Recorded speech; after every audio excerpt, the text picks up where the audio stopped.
filosófica enorme, que es la relación entre la existencia y la creencia. Entonces seguimos desovillando la pregunta en el pensamiento y nos preguntamos, ¿solamente existe aquello que podemos probar, que podemos verificar a través de algún método científico o teórico? ¿Cómo podemos determinar la existencia de algo?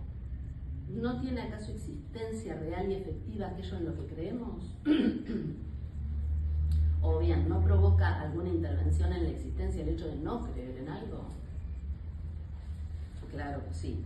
Las creencias intervienen, inciden y aún determinan acciones, pasiones, acontecimientos en el orden de lo real. Por caso, algo tan real como el orden de los cuerpos. Vaya si las creencias determinan, intervienen en el orden de los cuerpos. El segundo ejemplo que voy a dar está relacionado y de alguna manera confirma el anterior.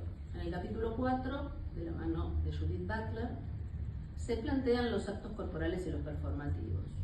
Entonces, fuentes, las literarias, pero también los códigos religiosos y las leyes regulatorias de la Inquisición, por caso, también, lamentablemente, los juicios del presente. También se interroga cómo han sido representadas las mujeres, el género femenino, su subjetividad, su rol social, los espacios asignados, cómo se han representado sus cuerpos, qué se les ha hecho decir, pensar, sentir, desear.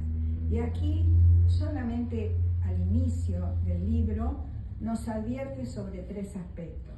Primero, nos aclara que no es lo mismo decir héroe que decir heroína.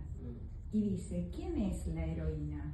No es el femenino del héroe, sino que es aquel personaje principal, protagonista, que lleva adelante la historia a partir de las experiencias que la vida del escritor le obliga a atravesar, y que va mutando sus máscaras. Consideraciones, temas, hipótesis y aventuras conceptuales que Cecilia decide recorrer. Porque en efecto este libro es una mirada retrospectiva sobre la historia de las mujeres y su vínculo resistente con, mejor dicho, contra los dispositivos del poder. Una historia que ha sido inscripta en la letra y en las fabulaciones de los llamados cuentos de hadas, ya sean modulados a través de narración folclórica, sus transposiciones neoclásicas o románticas, hasta llegar a la urgencia de los debates actuales. De hecho, una de las tesis subterráneas de este trabajo es la que permite hacer visible y pensable la significación imaginaria de los cuerpos y saberes femeninos, no entendidos en una clausura biológica, sino como una posición performativa del género y del pensamiento que actúa por fuera de la lógica filosófica occidental, tan solidaria con los relatos que los queridos padres de la Iglesia decidieron contar para justificar sus operaciones teológico-políticas. De una actualización teórico-política del feminismo, pero a diferencia de otros activismos, lo hace a través de la literatura y más específicamente observando y desmontando la maquinaria del cuento de hadas, ese tejido simbólico de relatos que crea imaginarios y efectos reales en los cuerpos. Es interesante notar que a cada paso Cecilia crea figuras narrativas y conceptuales para probar sus ideas. Por ejemplo, el bosque como un espacio topológico o alucinado, o el fuego como elemento ritual y literario en una serie crítica que va desde Aristófanes a la literatura contemporánea para encontrar los núcleos significativos de una literatura menor.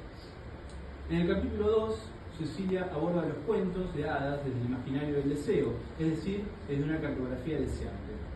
Ahí se detiene en los diversos avatares y versiones de Caperucita para leer a Carmen Martín Gaite y a Luisa Valenzuela. Recurre a la comprensión imaginativa de la que nos habla Collingwood para pensar la genealogía de los cuentos de hadas y desarrolla el profundo trasfondo subjetivo de las mujeres que cuentan las historias en voz alta, que dedica, en palabras de Cecilia, la emergencia de sus sueños, pero también sus pulsiones, sus instintos, sus desplazamientos. Dice Cecilia, Así ella se filtró en los relatos, en las noches y en los sueños. Nada ingenua, desde el borde de la cama, desde el borde de la vida, desde la oscuridad del rincón y desde el silencio de la duermevela, hizo su trabajo de araña, tejer y destejer la historia no controlada, la de puertas adentro. Y fue en los bordes, de los que habla Derrida, donde fue diciendo y haciendo su discurso, donde fue construyendo su deseo no controlado y lo disfrazó de relato mágico. Lo escribí. Desde la mina fue. Sí, obvio. Ya te conocen todos.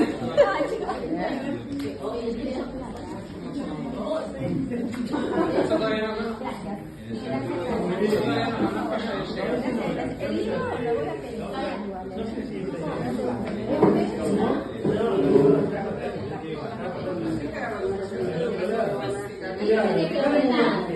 Nosotros tenemos que hacer un taller, pero además este libro